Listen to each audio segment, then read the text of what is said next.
little dog.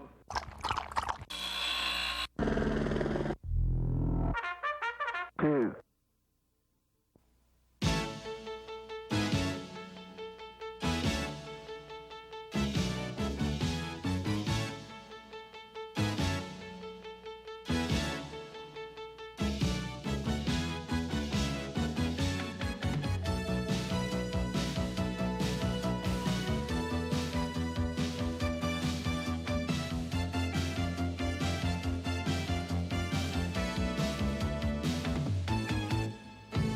Hello, I'm Monsignor Charles Meinong. Hi, I'm Pat Shelton. Welcome back to Real to Real. You know, Monsignor, I often wonder if when people find us on the dial and discover that we have a sort of a religious component, I wonder if they think, well, this is going to be boring, we'll just turn it off.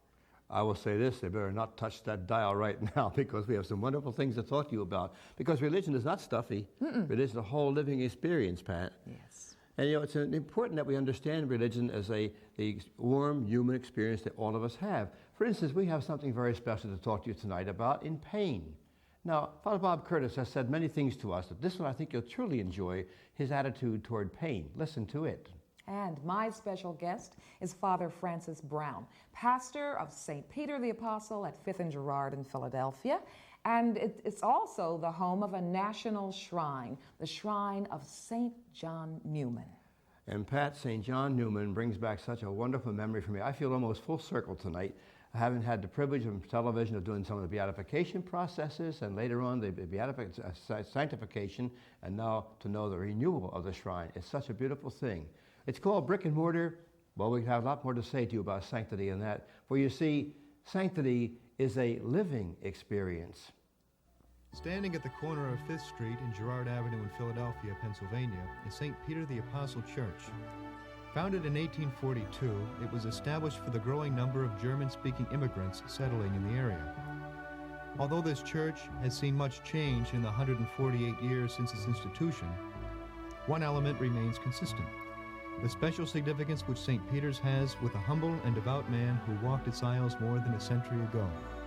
John Nepomucene Neumann was the 4th bishop of the See of Philadelphia. A Redemptorist missionary prior to his appointment, Bishop Neumann visited St. Peter's often because it was the only Redemptorist community in the area. It was here, away from the outward displays and privileges of his rank, that he felt most comfortable. At St. Peter's, he was able to don the habit he loved so well and live as a simple religious in the community of his confreres. With his death in 1860, John Neumann was finally granted the wish that he was never able to have in his life as bishop, to remain forever in the company of his Redemptorist priests and brothers entombed in the crypt below the church. Today, Bishop Neumann still rests at St. Peter's in the company of his confreres. The original burial crypt is gone, however, replaced by the shrine of a saint, a simple man who devoted himself entirely to the service of God, a man whose name was John Neumann. The National Shrine of America's first male saint has undergone a facelift recently in order to enhance its appearance both aesthetically and liturgically. The shrine was renovated after over 25 years for various reasons. First of all, it was an area that was never meant to be a church. There were steam pipes there, air-conditioned vents, and it really was not a place befitting a saint. It was a dirt floor that people began to build a church around. Secondly, liturgically, when you have the remains of a saint, you should say Mass over those remains. Designing the new shrine was, however, a lengthy and often difficult process. Many problems presented themselves, the most critical being the large steel support columns scattered throughout the floor of the shrine. Because of the structural design of the church, it was essential that these posts remain. The challenge was how to incorporate these columns into the scheme of the new shrine. New York artist and designer Herbert Gunther came up with a perfect solution. Those pillars in the lower church are actually holding up the whole church. And so for an artist, it was very difficult to take that space and make it something attractive. Mr. Gunther very wisely took the pews and made those pews in light oak, which gives it a very warm feeling. He took the columns, the steel columns, and he surrounded them with the same light oak. and made a design around the columns. Again, it fits in with the pews and gives the impression of something very dignified. Mr. Gunther, who has designed more than 300 churches, including the Newman Shrine at St. Patrick's Cathedral, New York, is also the genius responsible for the beautiful life-size mosaic mural in the center of the sanctuary, directly behind the marble and glass altar containing the remains of Philadelphia's Little Bishop. Containing over 700,000 half-inch by half-inch tiles of some 3,000 varying shades of color, the mosaic depicts the image of St. John Newman dressed in his Redemptorist habit. He is surrounded by 5 scenes symbolizing a few of the major accomplishments of his life. Famous for his miraculous powers of healing, one image of the mural symbolizes the many cures granted through his intercession by depicting a person in bed surrounded by family members, doctors, and nurses. In an adjacent scene, a group of immigrants are pictured. Disembarking from a ship, they represent Newman's major apostolate here in Philadelphia, working with people coming to America, helping them to keep and strengthen their faith despite the many obstacles they encountered.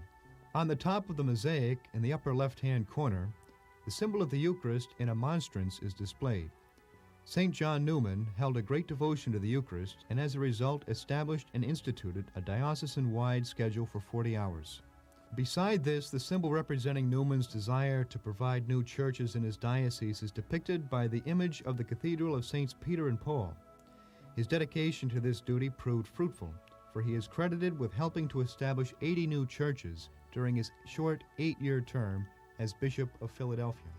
The final symbol pictured in the mosaic is dedicated to St. John Newman's success in instituting a pattern for Catholic schools in America. His work is depicted by the image of priests, sisters, and children moving toward the doors of a Catholic school. In addition to the 12-foot mosaic, the shrine also contains 3 other pieces which were designed by Gunther. On the right side of the sanctuary, facing out, is a mosaic dedicated to Our Lady of Perpetual Help. Depicted in the image is the half-figure of Our Blessed Lady with her Divine Son resting in her arms. Across the room on the left side is the altar of the Eucharist. Guarded by the 2 angels residing in the mosaic above it, the Holy Eucharist rests in a specially designed tabernacle. This tabernacle, patterned in the shape of a monstrance, represents Newman's great love for the Eucharist and his establishment of a diocesan-wide schedule of 40 hours devotion. The true focus of the shrine, however, rests in the center of the sanctuary beneath the marble altar. Enclosed in a sarcophagus made of glass are the remains of St. John Newman. Exhumed from the original burial crypt in 1962, the body of the saint was placed beneath the back altar. With the recent renovations, however, the saint's remains were moved forward 25 feet into the sanctuary area and placed within the marble altar.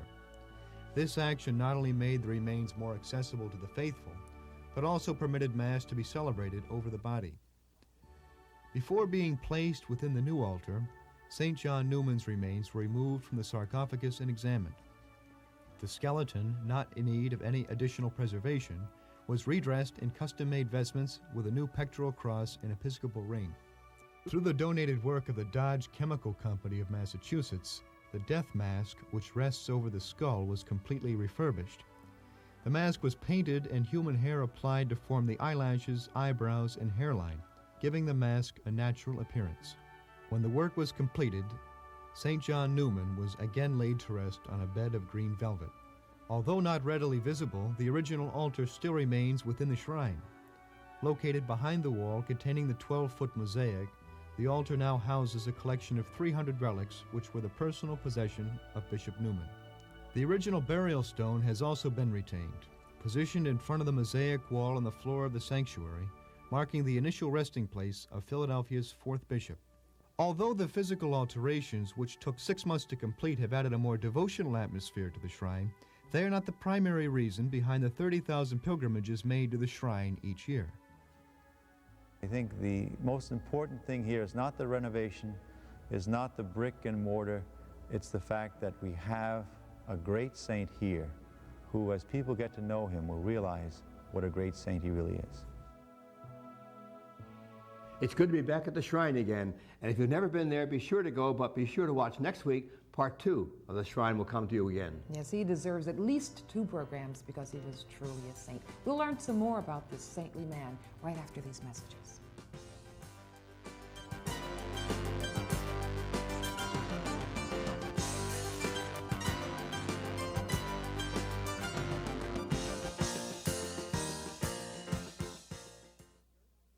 Could this Philadelphian be made a saint of the Catholic Church? The answer may be yes. She's Catherine Drexel, beatified by Pope John Paul II in 1988. Now you can experience her adventurous life story on audio cassette. Get America's Catherine Drexel, The Life of a Saintly Woman. Hear about her life through the voices of the people who actually knew her and continue her work today. The cost of this dramatic audio cassette is only $4.95. To order, call 215-587-3775. That's 215-587-3775. So, you finally got to wear your shoes the right way. You're picking out your own clothes, your own music. You're going to the mall by yourself. And that haircut? That was your idea. You're making your own decisions. So don't blow this one. Don't smoke pot. Dare to get to know someone with AIDS. It'll probably change your life.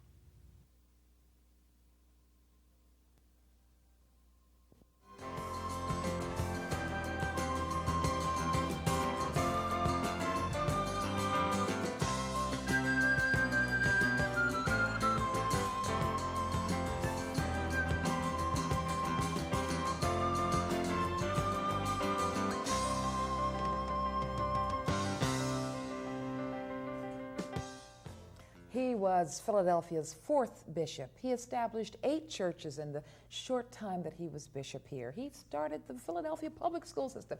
He did so many wonderful things. 80 churches. 80 churches. I must have heard wrong. Father Browne, thank you for correcting me. And the man who really has the scoop on St. John Newman is our guest today. And this is Father Francis Browne, pastor of St. Peter the Apostle Church at 5th and Girard Avenue in Philadelphia, and which is also the shrine of St. John Newman. Welcome, Father Browne. Thank you, Pat. Okay. Good to be here. You were enthralling me with stories about, I almost said Bishop Newman. We said Bishop Newman for so long. My brother attended Bishop Newman High School, but now it's St. John Newman, canonized in 1977. Yes. Yes. Tell me about St. St. John. Well, he was a bishop, but he was also a saint, and he's the only American male saint. And he just did so many things in so short a time. He died when he was 48 years old. You said 8 churches, but it's amazing. In 8 years, he built 80 churches. I guess I was willing to believe 8 because 80 seems so incredible. 10 a year. Amazing. He's the most responsible for completing the cathedral of Saints Peter and Paul here in Philadelphia. He started the American Catholic school system. He started the devotion called 40 Hours on a diocesan level, devotion to our Lord in the Eucharist. He did things like he began a bank. He started a bank, the Beneficial Savings Bank, that's still a strong institution today. He began the bank. He started an orphanage that is a strong institution today, St. Vincent's at Tacony. And he started an order of sisters that is spread around the world, the Sisters of St. Francis of Philadelphia, and they've gone around the world teaching and healing.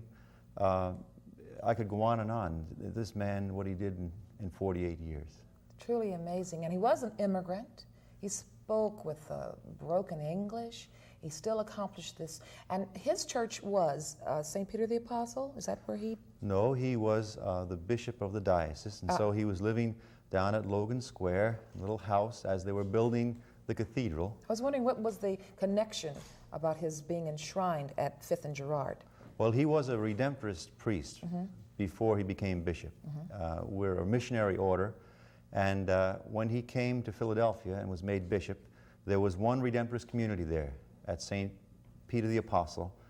And he always said, all during his life, that when he died, he wanted to be with his Redemptorist confreres. I see. And so when he died, and when they talked about where to bury him, it was Archbishop Kenrick who said, let him have his dream in death, his wish in death that he could never have in life.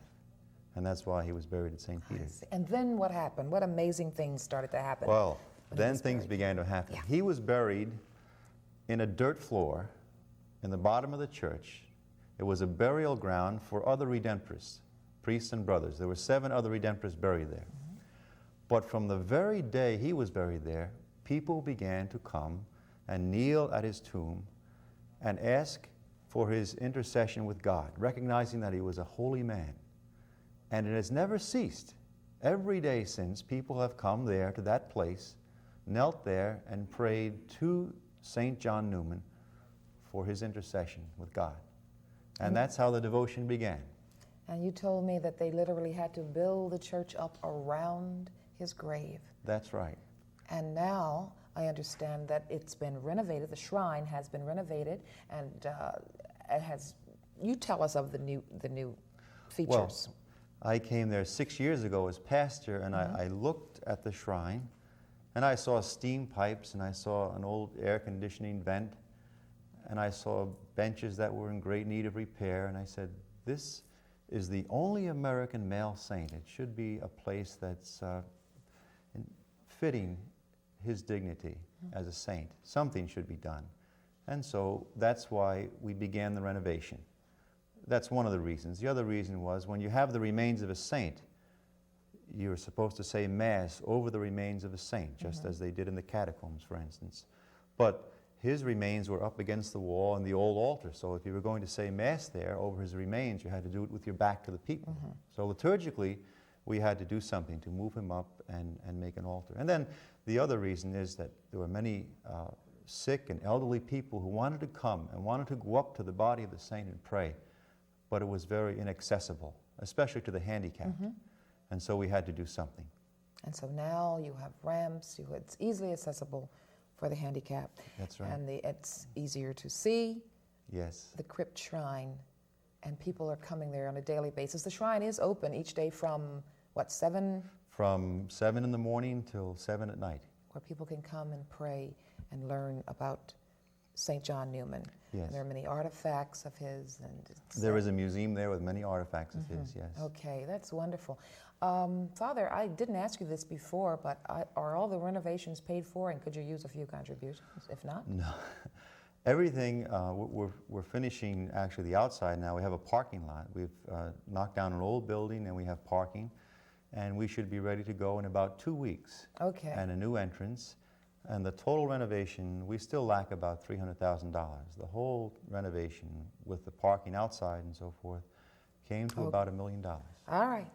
We get the message, and I'm sure it wouldn't be hard to write a check once you learn more about this wonderful man, St. John Newman. Visit the shrine, get out your checkbook. Father Francis, thank you so much for being with us today. Thank you, Pat.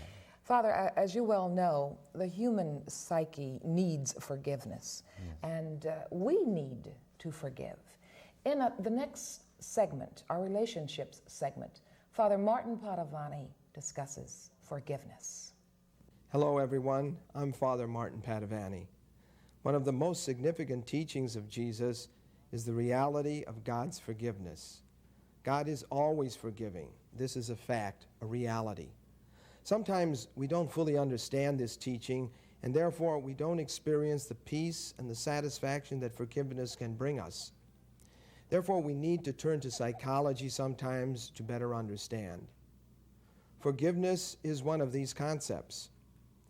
God's forgiveness is a fact, and it's not a feeling. It is always present and available, even though we may have no warm feelings and may still feel a nagging guilt within ourselves, which needs time to heal, or we may still feel upset with ourselves and hurting. Also, it is important to realize when we forgive others, this is basically an intellectual act. It is a decision, a choice, a conviction. There may be no warm feelings whatsoever. Actually, we may still feel hurt, angry, and even hate toward the other person whom we forgive. But this is a genuine act of Christian forgiveness in spite of these feelings. Why? Because forgiveness is not forgetting. We can forgive someone right here and now, but the forgetting takes time. It is a healing process. And unless we really understand this, we're going to create much unnecessary suffering for ourselves. We need to give ourselves time and each other time for the hurt and the anger to heal. Realize also that we need to forgive others for our own sake, to be able to let go of that heavy burden within inside of ourselves. Then finally, the most important unrecognized aspect of forgiving is the need to forgive myself. But when I forgive myself, then I am able to make God's forgiveness fully effective within myself. Only then can I experience the fullness of God's redemption and accept His unconditional love. Only then can I become a mature Christian. It is only then that I can truly forgive others, because I have truly forgiven myself. God bless you, and thank you.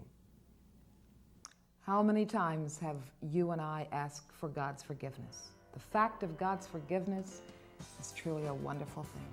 It's always ready, so please stand by and be ready again for us.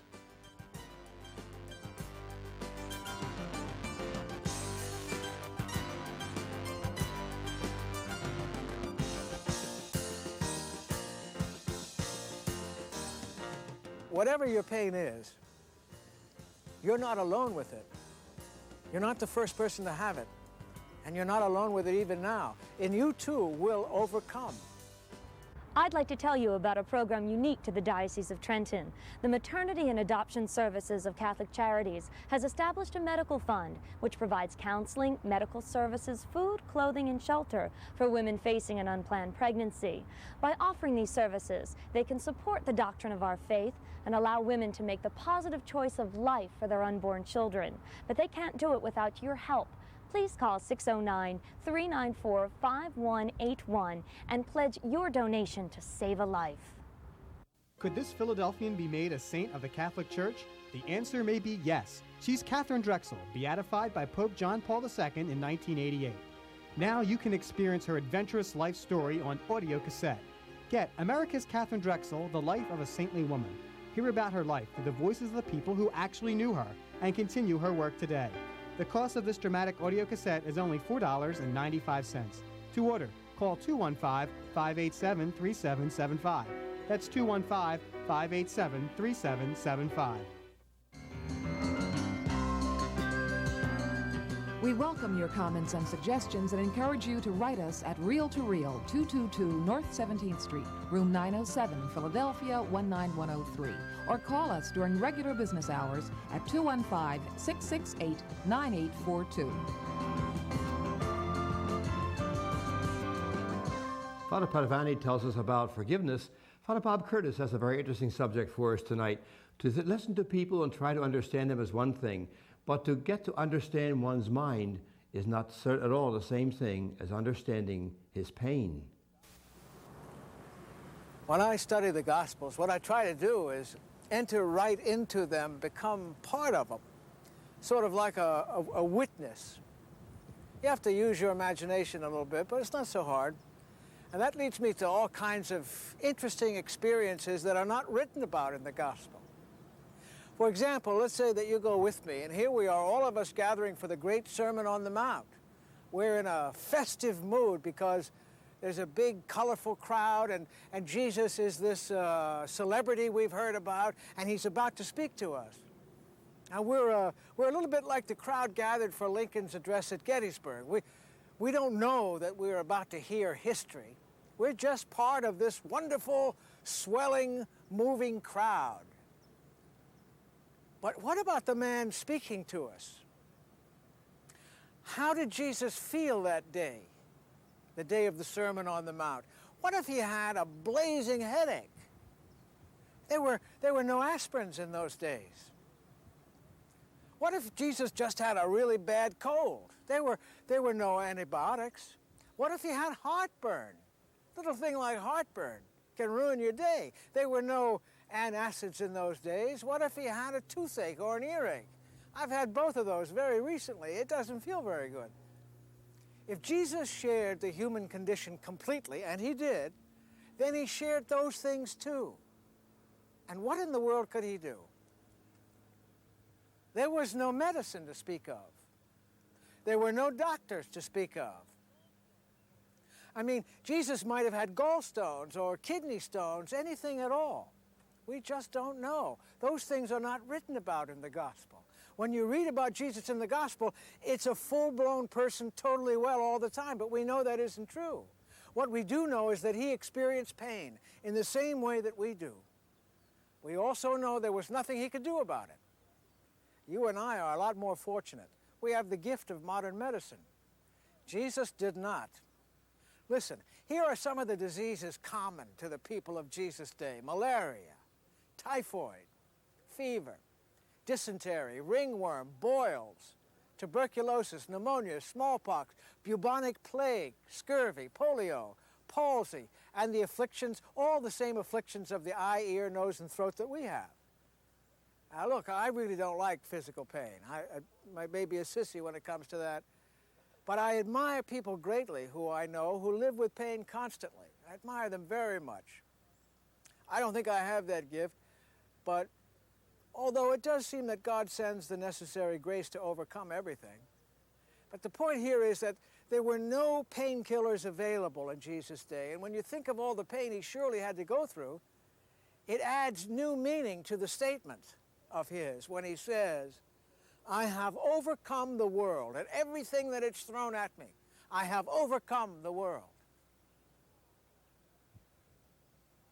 Well, I don't know what the lesson is there, but it's probably that whatever your pain is, you're not alone with it. You're not the first person to have it, and you're not alone with it even now. And you too will overcome. That's what Jesus taught. Everything can be overcome. God bless you. A quick way to have your pains interceded for is to get to St. John Newman. Many people, Pat, have taken their pains to St. John, and he does not disappoint you. He helps you. He'll intercede for you. Have you been there? I haven't been there, but since we're going to talk about him next week again, I guarantee you I'll get down there. And I would say, don't wait for an event to take place to go to St. John Newman's Shrine. Plan to go. Do something about getting yourself there and make it part of not only your personal project, but your family project. It's the most beautiful experience to be at St. John's Shrine.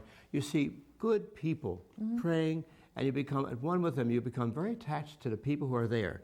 Father Browne told me that the place is a holy place. You can truly feel his presence. And your sense of being among those other people who are suffering pain with you makes you really forget who you are, what you are all about. So be sure and join us next week when we show you again some more of St. John Newman's Shrine. It really is beautiful for you to see, and we look forward to seeing you there at the shrine someday. God bless you. Good night, everyone.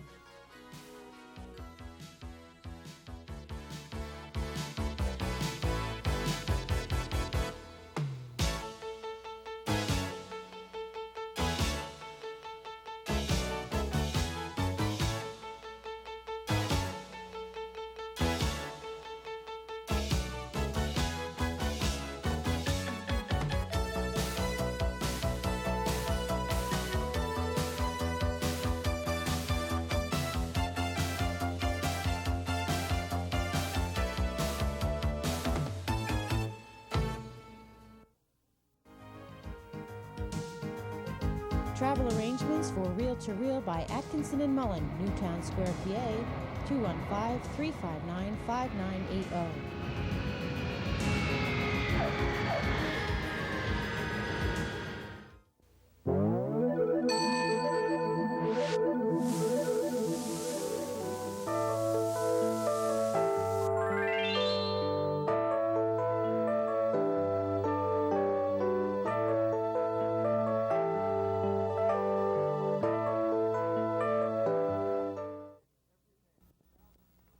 I'm inviting every man to Malvern for a special retreat, June 29th to July 1st. And I'm inviting young adults ages 18 to 35 out to Malvern. Our team will be Mrs. Barbara O'Malley and Brother Paul Crawford, Monsignor Walsh, and local speakers. If you're a man or a young adult, don't miss a tremendous weekend. Call 668-HOPE in area code 215. And come on out to Malvern, June 29th to July 1st.